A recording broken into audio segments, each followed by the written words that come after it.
الحمدللہ رب العالمین والصلاۃ والسلام علی رسول الکریم اما بعد اعوذ باللہ من الشیطان الرجیم بسم اللہ الرحمن الرحیم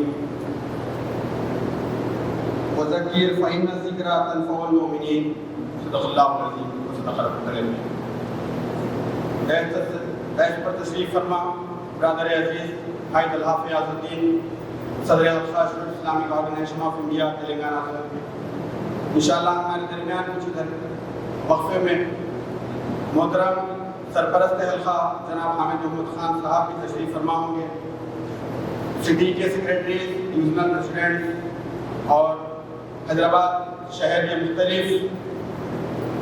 مقامات سے مختلف علاقوں سے تشریف لائے یہاں پر آئے تمام ممبران، السلام علیکم ورحمۃ اللہ وبرکاتہ۔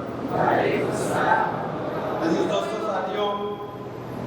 میں اللہ تعالیٰ کا سب سے پہلے بے انتہا مشکور ہوں، ممنون ہوں کہ اللہ تعالیٰ نے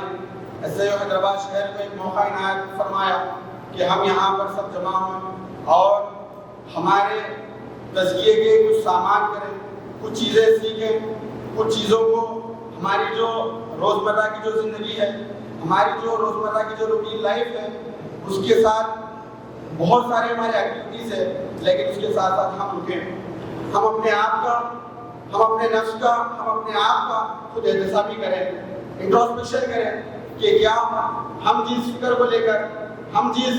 تھاٹ کو لے کر دنیا کے سامنے دعوت پیش کر رہے ہیں، یقیناً اس دعوت کو ہم دنیا کے سامنے پیش تو کر رہے ہیں، لیکن کیا میرا اور آپ کا معاملہ اللہ تعالیٰ کے ساتھ جو تعلق ہونا چاہیے، اللہ تعالیٰ کے ساتھ میرا اور آپ کا جو کنیکشن ہونا چاہیے، کیا وہ اتنا اسٹرانگ ہے؟ کیا وہ مطلوبہ اوصاف میرے اندر موجود ہے جو اللہ کے نبی صلی اللہ علیہ وسلم نے ہم کو ہدایت کر کے گئی تھی؟ اللہ کے نبی صلی اللہ علیہ وسلم نے جو ہدایت ہمارے سامنے فرمائی، اللہ کے نبی صلی اللہ علیہ وسلم نے جو چیزیں ہم کو بتائی، کیا میرے اور آپ کے وہ اوصاف پر میری اور آپ کی زندگی ہے؟ دوستوں، یہ جو کل سے لے کر آج تک کا ہمارے جو سیشن تھے، جو مختلف ہمارے تقاریر رہے ہیں، جو ہمارے ورکشاپ رہے ہیں، اس کے بعد جو ہمارے ترانے رہے ہیں، یہ اسی کی ایک کڑی تھی کہ ہم یہاں پر سوچیں اور اپنے آپ کا خود احتسابی کریں۔ کئی سارے ہمارے مقرروں نے الحمدللہ سے ایک باریک باتیں، ایک ایسی پن پوائنٹ باتیں جو شاید ہماری زندگی کے اندر ہم چھوڑ رہے تھے، ہم مس کر رہے تھے، انہوں نے ان چھوٹی چھوٹی باتوں کو، ان باریک باریک باتوں کو بہت ہی بہترین طریقے سے ہمارے درمیان پیش کیا۔ دوستوں، بھائی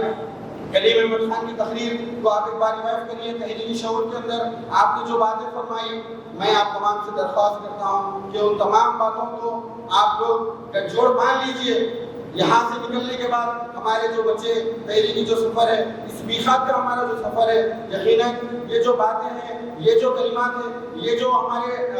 مقررین کی جو آپ کے سامنے جو پیش کردہ جو تقاریر تھی، یہ ہمارے لیے بہت ہی اہم ہے۔ دوستو، اگر ہم چاہتے ہیں کہ اس دنیا کے اندر کوئی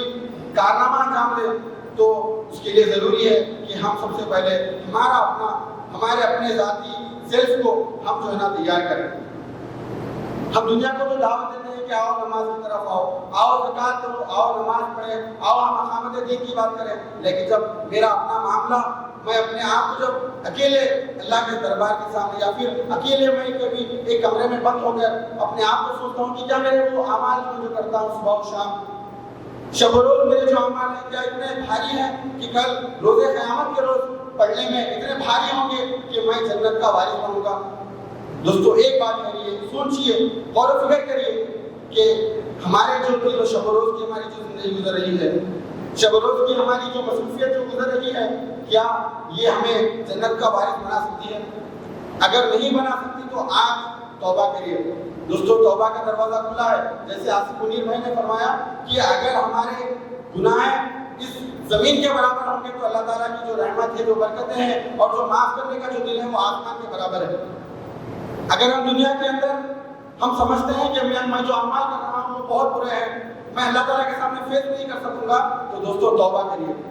توبہ کا دروازہ ایک نہیں 70 بار کھلا ہے اللہ تعالیٰ کے سامنے۔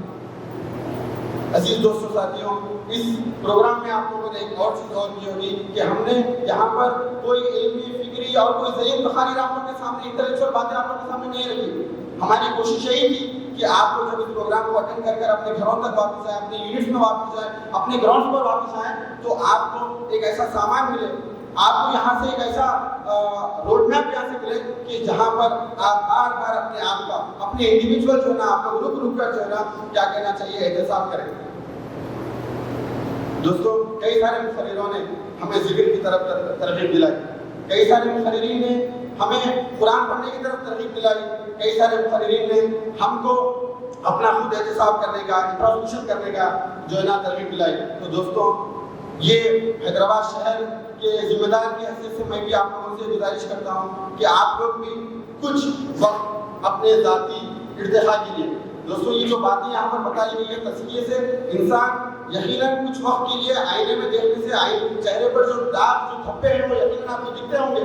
لیکن دوستوں بار بار جب اپنا آپ احتساب کریں گے تو انشاءاللہ ثم انشاءاللہ وہ جو دھبے لگے ہوئے ہیں, جو دل ہمارا کیا کہنا چاہیے زنگ آلودہ ہو رہا ہے, دوستوں وہ انشاءاللہ ثم انشاءاللہ وہ دھل جائے گا, وہ صاف ہو جائے گا. لیکن اس کے لیے شرط ہے کہ ہم رکیں اور اپنے آپ کا بار بار تزکیہ کرتے رہیں. اگر ہم نہیں رکیں گے, اسی دنیا کی رفتار کے ساتھ بھی اگر ہم چلتے رہیں گے, اسی کے ساتھ ہم جو نا چیزیں شیئر کرتے جائیں گے, پوسٹ کرتے جائیں گے, ہمارے گوگل سے یقیناً کئی سووں میں لائکس ہو سکتے ہیں, ہمارے فیس بک کی ریچ کئی ہزاروں میں ہو سکتی ہے, لیکن دوستوں کل روز قیامت میں اللہ تعالیٰ کے سامنے ہمارے اعمال کا پلڑا اس پانی کے چھاگ کے برابر ہوگا کہ جب اسے ایک پن ماری جائے گی تو بلبلے کی پانی کے بلبلے کی طرح پھوٹ جائے گا. دوستوں ایسے اعمال کی اللہ تعالیٰ کی کوئی ضرورت نہیں ہے. اپنے کام کے اندر, اپنے اعمال کے اندر اگر آپ لوگ چاہتے ہیں کہ کچھ اس کے اندر اسٹرینتھ لائیں, اس کے اندر کچھ پکڑ لائیں, اس کے اندر کچھ مضبوطی لائیں, تو دوستوں بے حد ضروری ہے کہ سب سے پہلے آپ کو اللہ تعالیٰ سے اپنا تعلق مضبوط کرنے کی ضرورت ہے. جب تک ہم اللہ تعالیٰ سے اپنے تعلق کو مضبوط نہیں کریں گے, سوال پیدا ہی نہیں ہو سکتا کہ ہم جو اس تحریک کا جو ہم مشن لے کر اٹھیں گے سماج کی تشکیل اور میرے طلباء و نوجوانوں کو تیار کرنا, اور اقامت دین کی جو ہم بات کرتے ہیں وہ خودی کے سدھار سے اور خودی کو جو ہے نا بہت سے مسائل کے اندر گھیرے رکھنا اور بہت سے داغ اور دھبے اپنے جسم پر ہے آلریڈی, اور اس کے بعد ہم لوگوں کی اگر اصلاح کرنا چاہتے ہیں تو وہ لوگ بھی آپ کو ویسے ہی ملیں گے. سب سے پہلے اپنے آپ کی اصلاح کریے. یقیناً ہم دعوت دین کا کام کریں گے, اس میں کوئی دو رائے نہیں ہے. ہم غیر مسلموں تک دعوت کی کام پہنچائیں گے, ہم ہمارے مسلمان طبقے ہمارے قوم کے اندر ہم تربیت و تزکیے کا کام کرتے رہیں گے, لیکن اس کے ساتھ ساتھ اس بات کی کوتاہی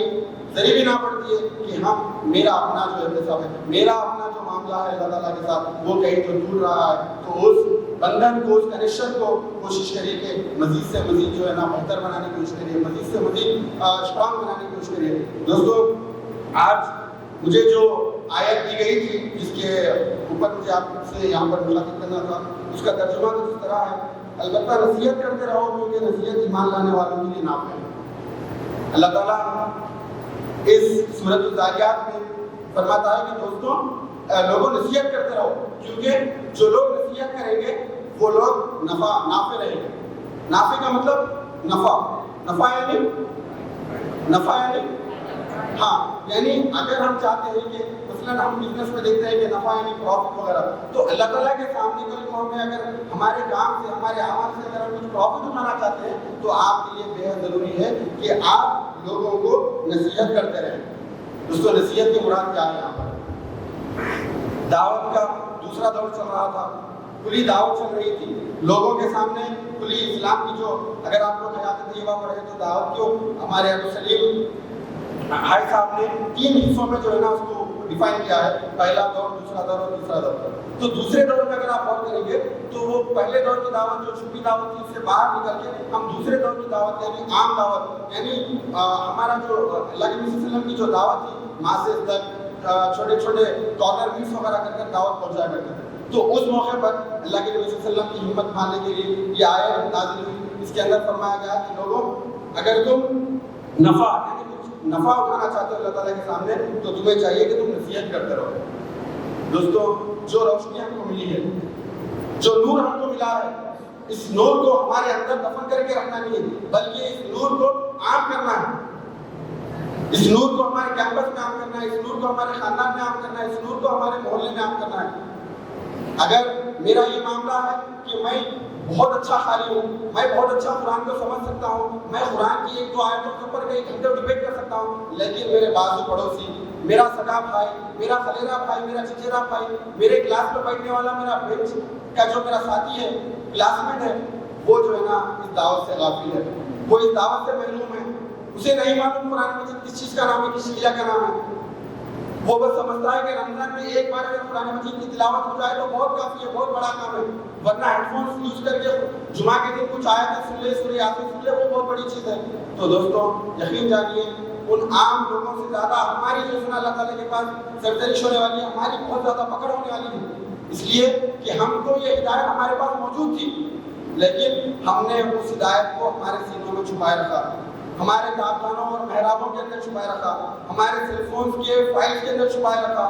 ہمارے گھروں کے اندر اس کی زینت بنا کے رکھی، لیکن ہم نے کوشش نہیں کی کہ اس کو عام کریں، اس کو لوگوں تک پہنچائیں، اس کے میسج کو بالکل پبلسائز کریں۔ تو دوست اس کے لیے ضروری ہے کہ اگر ہم اللہ تعالیٰ کے سامنے اگر ہم کچھ پروفٹ اٹھانا چاہتے ہیں، کچھ گینز حاصل کرنا چاہتے ہیں، کچھ نفع حاصل کرنا چاہتے ہیں، تو سب سے اہم چیز ہے یہاں پر جو ہم کو نصیحت دی جا رہی ہے کہ ہم لوگوں کو نصیحت کرتے رہیں۔ نصیحت ہمارے اپنی ملت کے اندر لوگوں کی تربیت کے لیے ہم نصیحت کرتے رہیں، اس کے ساتھ ساتھ ہماری جو غیر مسلم آبادی ہے ان تک بھی ہم کو نصیحت کرنا ہے۔ آپ لوگ جانتے ہیں کہ اس ملک کے اندر جس تیزی کے ساتھ ٹاکسیفیکیشن کا جو کام ہو رہا ہے، یعنی لوگوں کو زہر جتنا ڈالا جا رہا ہے، دوستوں ضروری ہے کہ ہم اس زہر کو مٹانے کے لیے رات دن ایک کر کر ہماری جو سنا ایڈی چمٹی کا زور لگا کر ہم کو کام کرنے کی ضرورت ہے۔ حلقے کی جو مہم مسلم ہے جو دعوت ہے جو ہمارے درمیان ابھی چل رہی ہے، اس سے شہر نے اس بات کا فیصلہ کیا کہ ہم ایک ہفتہ اس مہم کو مزید ایکسٹینڈ کریں گے، اور ہم جو ہے نا ہمارے کیڈر کے اندر جو دعوت کا رجحان ہے، دعوتی کام کا رجحان ہے، اس کو ہم مزید زیادہ فرمان چڑھانے کی کوشش کریں گے۔ تو انشاءاللہ اس کے ضمن میں منگل کے روز ایک پریس کانفرنس تمام علماء دین کو لے کر ہوگی، جہاں پر کوشش کی جائے گی کہ ایک لائن پر ہم وہاں پر بنائیں کہ ہم ایک پلیٹ فارم پر جمع ہو کر کیا کام ہم دعوت کے لیے جو ہے نا اس حیدرآباد شہر میں ہم کر سکتے ہیں۔ انشاءاللہ وہ کوششیں اوپر کی سطح پر یقیناً ہوتی رہیں گی، لیکن دوستوں آپ اپنے اپنے گراؤنڈ پر اپنے اپنے ساتھیوں تک اس بات کی کوشش کریے کہ جو دعوت جو پیغام آپ کو ذہنوں میں، آپ کے دماغوں میں، آپ کے دلوں کے اندر جو محفوظ ہے، کوشش کریے کہ وہ لوگوں تک بھی پہنچائیں۔ تزکیے کے تعلق سے امام حسن اللہ کے تعلق سے آتا ہے، جب آپ امام حسن اللہ کی ڈائری پڑھیں گے تو آپ کو معلوم ہوگا کہ وہ خبر میں جا کے لیٹا کرتے تھے، اور اخوان کی کارکنوں کی تربیت کا ایک بہت بڑا ذریعہ یہ تھا کہ ان کو خبروں کے اندر لٹایا کرتے تھے۔ سوچئے وہ کیا عالم ہوگا جب وہ خبر کے اندر لیٹ جاتے تھے تو ان کے اندر سے جو ہے نا یعنی کیا طرف کیا جو ہے نا فیلنگس آتے تھے ان کے، آپ کو ایک بار غور کریے۔ آج ہم ہمارے راستوں سے جب ہم جاتے ہیں تو کئی قبرستان ہمارے راستے میں لگتے ہیں، کیا ہم ٹھہر کر کبھی ان خبروں کو دیکھ کر، اندر سو رہے لوگوں کو دیکھ کر کبھی ہم سوچتے ہیں کہ ہم کو بھی اس کے قریب جانا ہے؟ دوستوں ہمارے اکابرین کی تو یہ عمل ہوتا تھا کہ وہ سر کے تکیے کے اندر وصیتیں رکھ کر سویا کرتے تھے۔ نہیں معلوم صبح کی جو سورج ہے، سورج کی کرنیں ہیں، وہ دیکھیں گے کھلی آنکھ سے یا نہیں دیکھیں گے، یا ان کی آنکھ جو ہے نا ان کی روح قبض ہو جائے گی۔ وہ کوشش کرتے تھے کہ جب ان کی موت ہو جائے تو ان کے سر کے تکیے کو جب دیکھا جائے تو کم از کم وصیت نامہ ان کے تکیے کے اندر سے نکل جائے۔ آج ہم دیکھ رہے ہیں کہ کئی ہمارے رشتے دار، ہمارے بھائی، ہمارے تحریک رفقا بہت تیزی کے ساتھ اللہ کو پیارے ہو رہے ہیں، لیکن اس کے باوجود موت کی جو یاد ہے، جو کثرت سے موت کو جو یاد کرنا ہے، اس اسپرٹ کو ہم مزید ہمارے اندر بڑھائیں۔ دوستوں جب ہم موت کو یاد کریں گے، جب ہم موت کی یاد بار بار ہمارے اندر تازہ کریں گے، تو دوستوں ہم ایمان کی ہم عمل کی طرف بھی جو ہے نا ہمارا دل راغب ہو جائے گا۔ تو دوستوں اس بات کی کوشش کریے کہ بار بار اپنے آپ کا احتساب کرتے رہیں، اپنے آپ کا انٹروسپیکشن کرتے رہیں۔ پوری کیمپ کی جو تھیم تھی، ہم نے کوشش اس بات کی کہ ہمارے تمام جو مقررین آئے ہیں، ہمارے تمام جو تقریریں ہوئی ہیں، وہ بس تزکیے کے ارد گرد پھرتے رہیں، اور ہم یہاں سے جب اپنے اپنے مقامات پہ جائیں تو تزکیے کے لیے ہم پورے سال بھر، پوری ہماری زندگی بھر ہم فکر مند اور کوشاں رہیں کہ ہم یقیناً بہت کام کریں گے، ہم ویکلی پروگرام چلائیں گے، ہم ایسی پروگرام کریں گے، ہم سوشل میڈیا کو ہینڈل استعمال کریں گے، تمام چیزیں کریں گے، لیکن اس کے ساتھ ساتھ سب سے اہم چیز، سب سے پہلی اور اولین چیز جو ہم کریں گے وہ ہمارے ذات کا ہم احتساب کرتے رہیں گے۔ میں فجر کی نماز چھوڑ کر کسی تنظیمی نشست کو اٹینڈ نہیں کروں گا، میں تنظیمی نشست اٹینڈ کر رہا ہوں تو میں فجر کی نماز بھی پڑھوں گا۔ میں اگر کسی میرے دوست کے تعلق سے فکر مند ہوں کہ یہ تنظیم میں آنا ہے تو میں تہجد میں اٹھ کر اس کا نام لے کر دعا کروں گا کہ اے باری تعالیٰ اس وقت کو، اس ٹیلنٹ کو میرے تنظیم کے اندر شامل فرما۔ میں اگر کسی غیر مسلم ساتھی کو دعوت دیتا ہوں تو اس سے پہلے میں کوشش کروں گا، کچھ دعائیں کروں گا کہ اس کے روح کو، اس کے دل کو جو ہے نا اللہ تعالیٰ تو اپنے نور سے جو ہے نا منور کر دے۔ دوستوں کوشش کریے اس بات کی، اور دیکھیے جب آپ لوگ دعا کر کے کسی فرد کو دعوت دیتے ہیں یا کچھ کام کرتے ہیں، اس کی جو برکت آپ لوگ فیل کریں گے، یقیناً غیر معمولی جو ہے نا آپ کو اس کا آؤٹ پٹ ملے گا۔ عبدالرحیم لطیفی صاحب نے اپنی تقریر میں جو فرمایا کہ ذکر و فکر، یعنی ذکر تبلیغ جماعت کی اور فکر جماعت اسلامی کی جب یہ چیز مل جائے تو اقامت دین ہو سکتا ہے۔ دوستو ہم ایک گروہ کا کام نہیں ہے ذکر کرنا، امت کے کسی 15-20% گروہ جو تبلیغ جماعت ہے ان کا کام نہیں ہے کہ وہ ذکر کا کام کریں۔ دوستو میرا اور آپ کا کام ہے، اسی لیے ہم نے ہمارے اس پروگرام کے اندر 2 بار کل رات اور صبح کوشش کی کہ ذکر کی محفلیں یہاں پر ارینج کریں۔ دوستو دعائیں اور اذکار کتنے ہمیں یاد ہیں، ایک بار اپنا محاسبہ کریں کہ کل تو ہماری اگر موت آ جائے تو ہمارے منہ سے کیا چیز ملے نکلے گی؟ کیا ہم کلمہ پڑھ کر مریں گے؟ اگر ہمارے پاس منہ پہ کلمہ جاری ہو جائے گا تو یقیناً جنت کا مزہ اسی وقت سنا دیا جائے گا۔ اگر ہمارے منہ سے اس وقت کلمہ نہیں نکلا، کوئی اور بات نکلے، تو پھر مجھے اور آپ کو سوچنے کی ضرورت ہے کہ میرا اور آپ کا ذہن 24/7 کس چیز کی طرف راغب ہوتا ہے؟ کیا دنیا کو کمانا میرا مقصد ہے؟ کیا کچھ شوق اور پھر کچھ شو آف کرنا میرا مقصد ہے؟ یا پھر لوگوں کی واقعی اور لوگوں کی کچھ گڈ اور اچھی جو ہے نا تھپتپی لینا کیا میرا مقصد ہے؟ اگر یہ میرا مقصد ہے تو پھر کل جب ہم کو فرشتہ ہماری روح حبس کرنے کے لیے آئے گا تو ہم سے وہی غلطیاں سرزد ہو جائیں گی اور ہمارے منہ سے کلمہ طیبہ ہم کو نصیب نہیں ہوگا۔ اگر ہم چاہتے ہیں کہ ہمارا خاتمہ بالخیر ہو تو ہمیں چاہیے کہ ہم ذکر کے ہمارا جو تعلق اللہ تعالیٰ سے جوڑے اور ذکر بار بار مستقل ذکر میں لگے رہیں۔ کوئی وقت ہمارا ایسا خالی نہ ہو کہ ہم دن میں کچھ وقت نکالیں، فجر کے بعد کچھ وقت نکالیں، ہم بیٹھیں اور اذکار کے لیے کچھ وقت ہمارا فارغ کریں۔ ہمارے درمیان صدر حلقہ بھی موجود ہیں اور امیر حلقہ کا بھی ہم پیغام سننا ہے۔ میں اسی چند گزارشات کے ساتھ اپنی تقریر کو ختم کرتا ہوں کہ دوستوں ہمارا جو آج کا پروگرام تھا، ہمارا جو تزکیہ میٹھی سٹی کی جانب سے یقیناً بہت سے مسائل کے کچھ لوگوں نے یہاں پر عذر شرعی تھی، وہ لوگ یہاں پر شریک نہیں ہو پائے، لیکن آپ تمام جو یہاں پر اپنے قیمتی اوقات میں سے وقت نکال کر یہاں پر شرکت فرمائی اور اپنے ایگزامس اور مختلف شیڈول کے باوجود آپ لوگوں نے یہاں پر شرکت فرمائی۔ میں اللہ تعالیٰ سے دعا ہوں کہ اللہ تعالیٰ آپ تمام کے وقت میں برکت عطا فرمائیں، آپ تمام کی صلاحیتوں میں مزید اضافہ فرمائیں۔ کل جب ہم اللہ تعالیٰ کے حضور جمع ہوں گے، کل اللہ تعالیٰ کے حضور ہمارے نام اعمال کو پیش کیا جائے گا، میں اللہ تعالیٰ سے دعا کرتا ہوں کہ اللہ تعالیٰ ہمارے نام اعمال سیدھے ہاتھ میں دے دے، دنیا میں جب تک ہم زندہ رہیں صراط المستقیم پر ہم چلتے رہے۔ وآخر دعوانا والحمد للہ رب العالمین وما علینا الا البلاغ۔